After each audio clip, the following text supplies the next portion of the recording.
come to this happy place, welcome.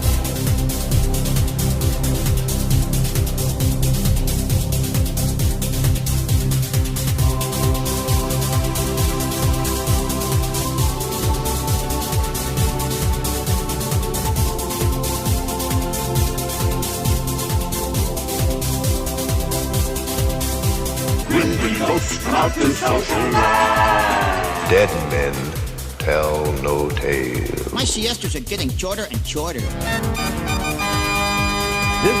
is your land. Come on, everybody. Here we go! Welcome to the Magic Behind the Ears podcast with your host, owner of Theme Parkology, Jerry Cornell, and co-host, author of Discovering the Magic Kingdom, Joshua Shaffer. Thank you for listening to this week's episode of the Magic Behind the Ears podcast.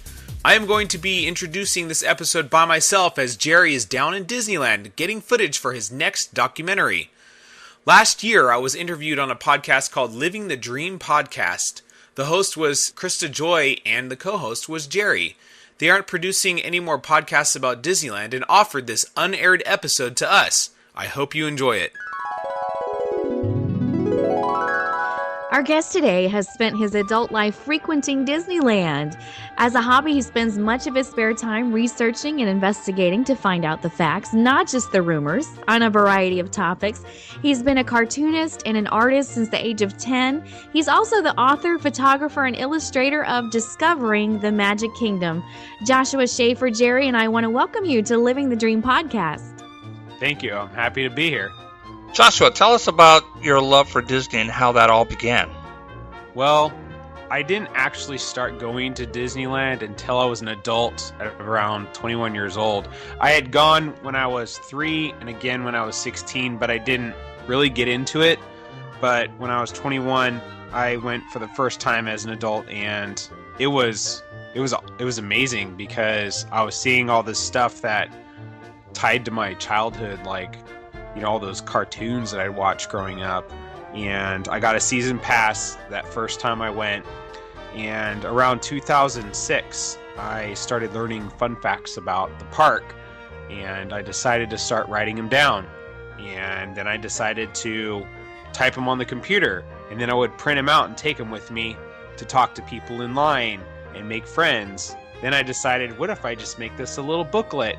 So I started researching fun facts purposefully online, like searching for Disneyland fun facts, which back in 2006 they weren't all over the place yet because the internet was still, it was like 8 years old then. So there weren't bloggers yet. MySpace was a thing, but Facebook wasn't around yet. So I decided to just make it a little pamphlet, but then I just started getting way too much information, and that's when I decided to make it a book. And then I decided to add in other stuff besides fun facts to it. And then after 4.5 years of researching and writing, it got published in October 2010. It was really like an evolution. That's awesome. So yeah. Step by step. That's so cool. Well, before we really start diving into the book, I wanted to mention, too, you wrote a really cool article that was published in the Disneyana newsletter. We're going to post a link to that in the show notes for everybody. Can you tell everybody what that was about? Sure. Last year, the week of MouseCon up in Concord, California, I got an email from Gina Rock, and she was Tinkerbell in Disneyland, where she would fly across the castle during the fireworks. Well, I had posted a fun fact about Tiny Klein being the first flying Tinkerbell in the park, and I followed it up with the other 3 fairies that took her place, which was Mimi Zerbini and Judy Kay and then Gina Rock. And that was the end of my fun fact. And she emailed me. She's like, how did you know I did that? How did you find out? And I think I found out about it from Margaret Carey, because she knows like everything having to do with Tinkerbell. So I emailed her back and said, I learned about you from another Tinkerbell. And she said, I am writing a children's book and I want you to write an article about me. And I said, oh, that'd be awesome. I would love to interview you. So we had a hour and 20-minute phone call, and I asked her tons of questions, and she talked a lot about what she's doing now since she retired as Tinkerbell, and a little bit before that, and I turned it into a Q&A article, and I talked to the Disneyana when I was there in February, and they said that they would like to publish it in their newsletter. So I finished it up and sent it over, and they published it. That's a great article, too. I really, really love the article. Thanks. Very nice. There was a lot of editing of it after I put it together because she had a lot to say, and what I had to do was put all of her information pertaining to a question in one spot. So I made up her answers with the information she gave me, and then I'd send it to her for her to look at and say, okay, that looks good. And then I'd move on from there, and we had to change some dates or somebody, add somebody's name into it, because she wanted to make sure everybody knew about her Tinkerbell team, the people who helped her when she got discovered and she first moved up, because she was Tinkerbell in the park from 1983 until 2005, which is the longest flying Tinkerbell in Disneyland's history. She didn't start doing that until she was 27, so she retired when she was 50 years old. And she started working for an insurance company that was contracted through FEMA. And her first job that she went to do was Hurricane Katrina. And right now, as we're speaking, she's actually in Texas during for the flooding. She figures out the value of houses, property damage, and stuff like that. But she started working with children doing what's called picture therapy, where they would draw pictures of their houses being flooded or a tornado, or there was one family that was stuck up on their roof, and a military helicopter had to fly in and rescue them from their roof, and that's actually the picture she's going to use for her cover. But it's an amazing book. I've seen some of the pictures. It's going to be great once it comes out. Well, we definitely need to look out for that book. Why don't you tell us a little bit about your book? I want to hear about your book and what's in it, and some of the details that went into that. Well, it's 220 pages long. It has about 1,000 fun facts in it. And it's not just stuff about Disneyland, because without Disney, the animated movies or feature films, there wouldn't be Disneyland. So there's a whole section about movie fun facts and the history of filmmaking, and Walt's 9 old men. There's the animators that worked on the projects, because without the animators, there wouldn't be the movies. And then when Disney started making the park, he started having his animators move to the three-dimensional realm of designing attractions, and that was a first, because there was no schooling for theme park attractions back then. Walt was breaking some serious ground when he did that. So I just tied everything together. I went all over the place to find information. I read through lots of other books. I did find some blogging sites. I watched videos, interviews with people who worked at Disneyland. I talked to people at Disneyland. There's just information from everywhere. And I love IMDb. I go there all the time to find out connections between movies and actors, voice actors, even animators that worked on the films. There's a lot of stuff in there. How to use fast passes, how to save money, best time to plan to go on a trip. I originally had the section in there on how to get through Disneyland in one day, but since they started enforcing the fast pass times recently, you can't really follow it. Well, and eventually I think you guys are going to move over to a more electronic system instead of the legacy fast passes, kind of like what we have at Disney World, so it's a little more strict. So, yeah, with the magic bands. Yeah. Mm-hmm. So I know the answer to this question. I love the design of your book, but can you just talk about how portable it is? Can people take the book to Disneyland with them? Yes, I actually designed it to fit in a backpack, because this was also before iPhones and you couldn't have an ebook in your pocket. I made it so it could fit in your backpack, so it's the size of a sheet of paper, just 220 pages long. I actually took it with me last time I was in the park, and there's backpacks now, especially mine, has a zipper section for a laptop, and I just kept it in there so nothing else rubbed against it. It didn't get wet or from water bottles or anything like that, so it worked out really well.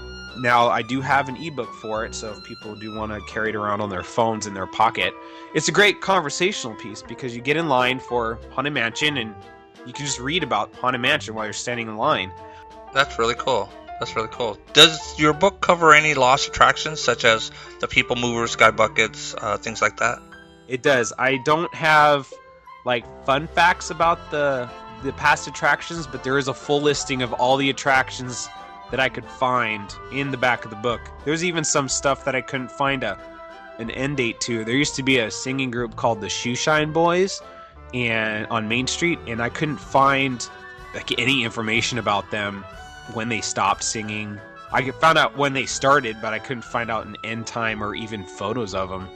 But, well, and that kind of leads to my next question. Did you learn anything new when you wrote the book that maybe surprised you? I know we all think we're kind of experts, but did you learn some new stuff? I learn new stuff every single day. I learned stuff earlier today. Me too. Because I got a Pirates of the Caribbean book in the mail, and I was reading that today, and I thought I knew everything about Pirates of the Caribbean, but there is a lot that I didn't know. Like, I didn't know that there used to be a restaurant where Haunted Mansion is right now, and it was an antebellum style house, and right now Haunted Mansion's sitting in that exact same spot, and it was only there for 7 years before they ripped it down to build the Haunted Mansion. But I just found out about that yesterday, and I had no idea before that. I mean, the original Jungle Cruise didn't have comedic scenes with the animals. It was more serious, and they ran it like a true life nature, which I did know that. But in 1961, Walt had Mark Davis come over and start working on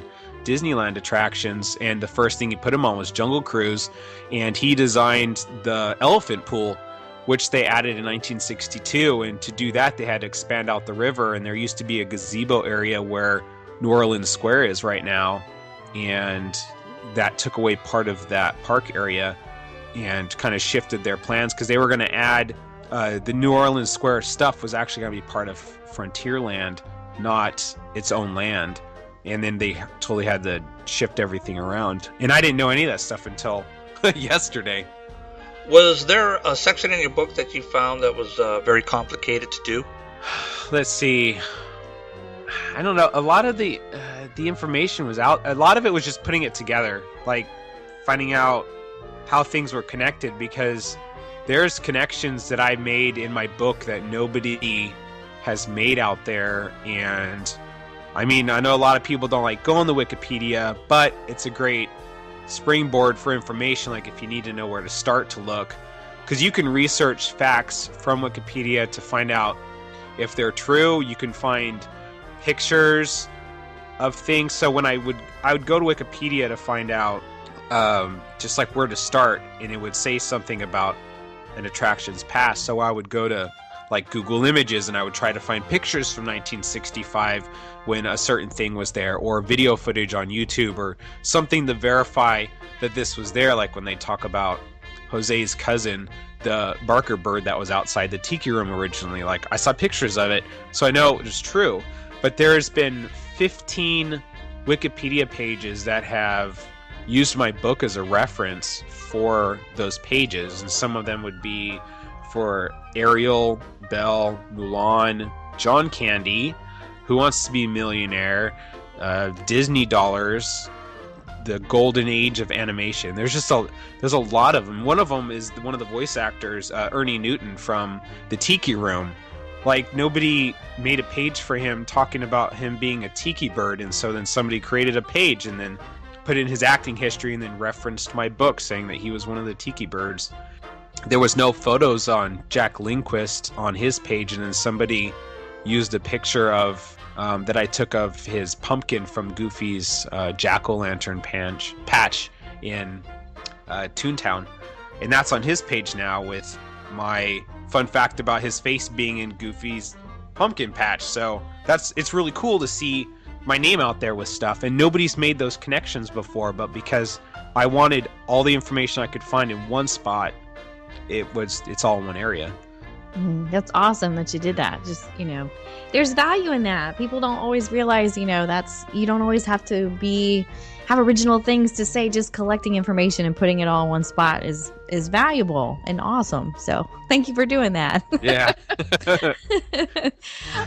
So my next question was, do you feel like, because it is a collection, I'm sure there's some things that you wish you would have been able to add. Do you feel like there's What would have been that one thing or two things that you would have added if you could go back? I would have made the movie fun facts section longer. Like, I've learned more stuff since I've written it. I've learned more things, like what I had said I had learned yesterday about the park. So I just wish that there was more information available to me back then when I was doing my research. Because even though it got published in 2010, I started writing in 2006, and I didn't go back and double research the same stuff that I looked at just because time had passed. So unless I learned something new. So after I wrote the section about Pirates of the Caribbean, I would just look for new information rather than going back and verifying the stuff that I had already researched and written, a couple years before. I would have written mini biographies about some of the Imagineers that worked on the attractions and stuff. I did little things for them in the fun facts section of the book. So like if I talked about the voice actor Thurl Ravenscroft, who's in at least a dozen attractions in Disneyland, like I just would say the same stuff in those fun facts about his history rather than saying, see page 110 for his full biography. And I would change that. I would go back and do that again. Do you think there's going to be another edition of your book? Yes, there is. I am actually working on a second edition, but it's tough to sit down and write. There's so much I want to add, and I don't want to leave anything out that I'm taking my time. I'm going to get it done right this time. Not that it wasn't right last time. It's still a complete book, but I have extra stuff I want to put in, and I want to make sure it's all there, and I don't want to miss anything. So I have been working on it for a while. I have no idea when it's going to be done. Yeah, it's not easy. That Disneyland wasn't meant to be a museum, so things change. I'm sure it's just like Disney World. Things are changed and updated all the time, so it's hard to keep up. So. Oh yeah, well actually right before I sent my PDF document out to my publisher, they took out Honey, I Shrunk the Audience and brought back Captain EO. And I was like, no, I don't know anything about Captain EO. So I had to delete an entire section for Honey, I Shrunk the Audience and then find information about Captain EO. And like at the time, I didn't even know who Terry Hardin was. I met her now, and I know all the work she did on the movie. And I wrote stuff up about her, but now Captain EO's gone. So what I want to do now is actually expand my attractions of the past section and add in fun facts for all those attractions that are gone, which is just going to make the book a lot longer, but it gives me a lot more to research. So instead of me looking up the 85 attractions that are there now, I'm going to have to look up the 120 attractions that aren't there anymore. Well, I happen to know a good film documentaries that cover some of those things that you're looking for. Oh, great information, accurate information. Accurate. In those. Oh, okay. Yeah. And I'm going to be watching all of those. So Joshua, tell us a little bit about yourself, what you do on your day job when you're not writing. Well, I actually work for the animal shelter in our county, and coming up here in 5 days will be my 16-year anniversary there. And actually one day I was cleaning cat cages, and these two little ladies came in, and they said, "Are you the guy that wrote the Disneyland book?" And I said, "Yes." They said, "We bought it on Amazon. We were wondering if you could autograph it." And I was like, "Sure, I'll autograph it." So I signed their book, and they took a picture with me, and it was really cool to just have somebody recognize me and come up to me for that. It happened at the movies once too. I was sitting in line to watch the Avengers, and this girl came up to me when I was sitting on the ground because I waited for 12 hours for the movie with my friends, and she said, "Are you the guy who wrote that Disneyland book?" And I said, "This one?" Because I happen to have it there with me. And she said, "Yeah, do you remember me? You helped me adopt 2 puppies. How long ago was that?" And she's like, "I was 6 months ago." No, I don't remember you. Thousands of people come through here. But it was just cool that she remembered me for that. And it's happened a couple other times. Just a couple weeks ago, my uncle called me from Los Gatos down by San Jose, and he said that he had some people at his table who had Disney stuff with them, a shirt or whatever. And he said, "You guys like Disney?" And they said, "Yeah, we're huge Disney fans." And he's like, "Well, my nephew wrote a book about Disneyland." And they're like, what's his name? And he's like, Joshua Shaffer. So they looked it up, and they're like, oh, we have his book. And it's like, that's far away from me. That's like totally, it's a separate part of California, and it's just cool to know that my book's made it out that way.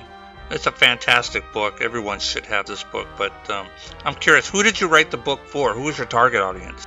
I actually wrote it for people who like to know stuff about Disney.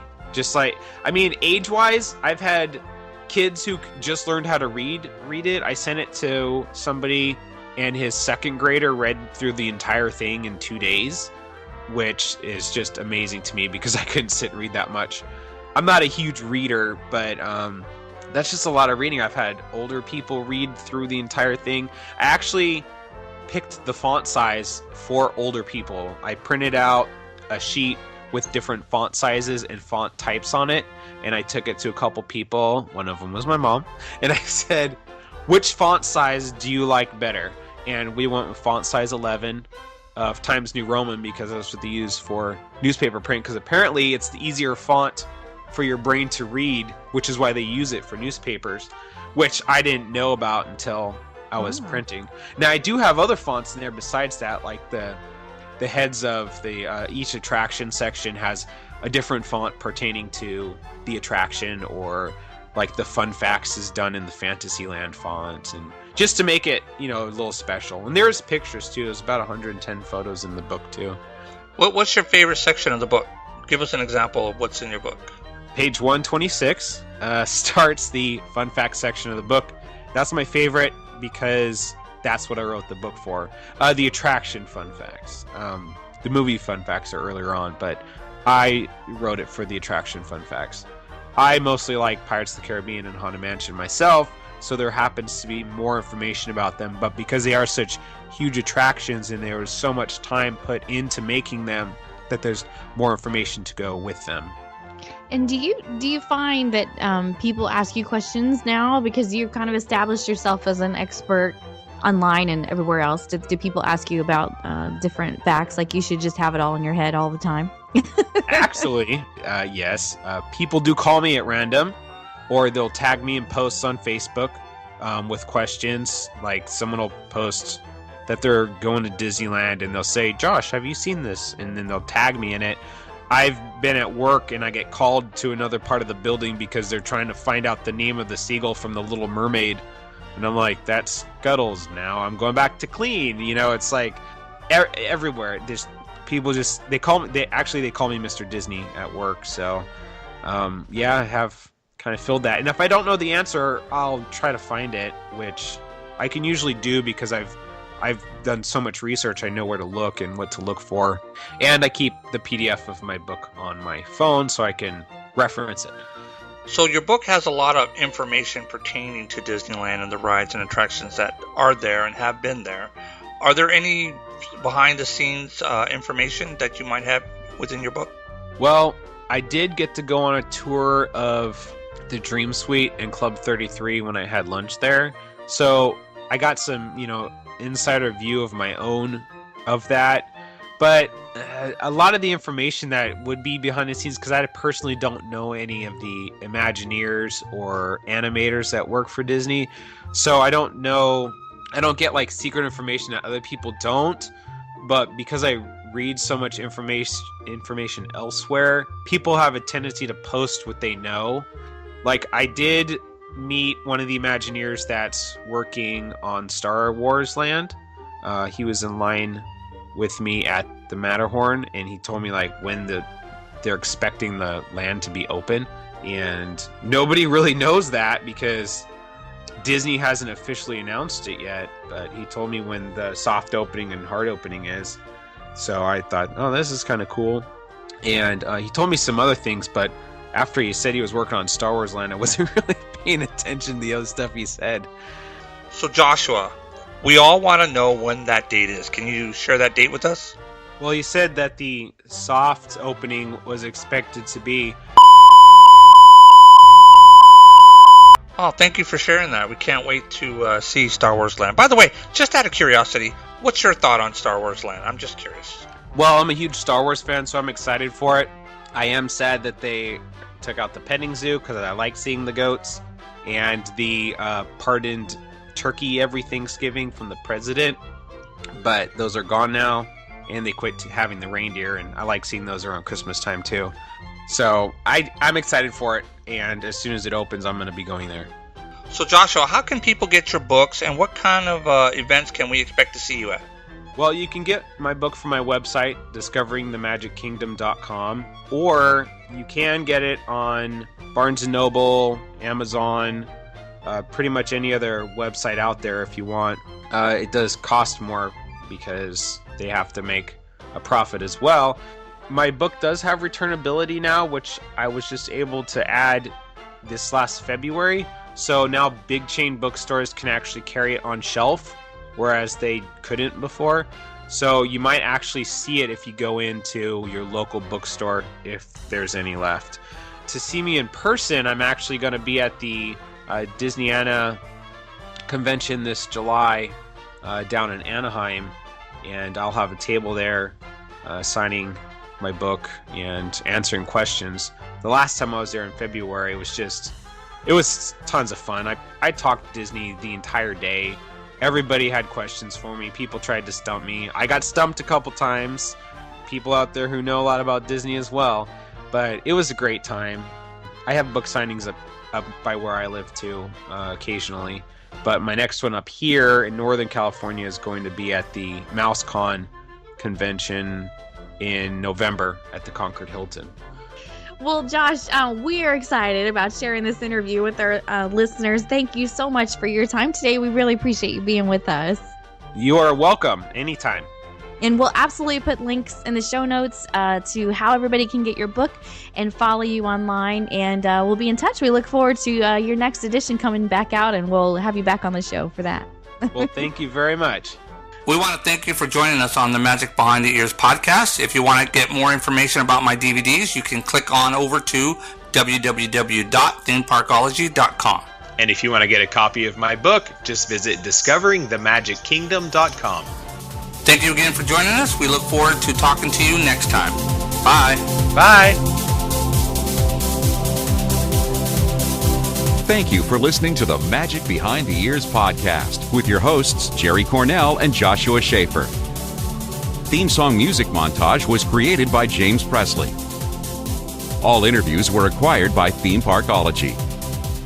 The Magic Behind the Ears podcast is in no way affiliated with the Walt Disney Company in any way. All rights reserved for their respective owners.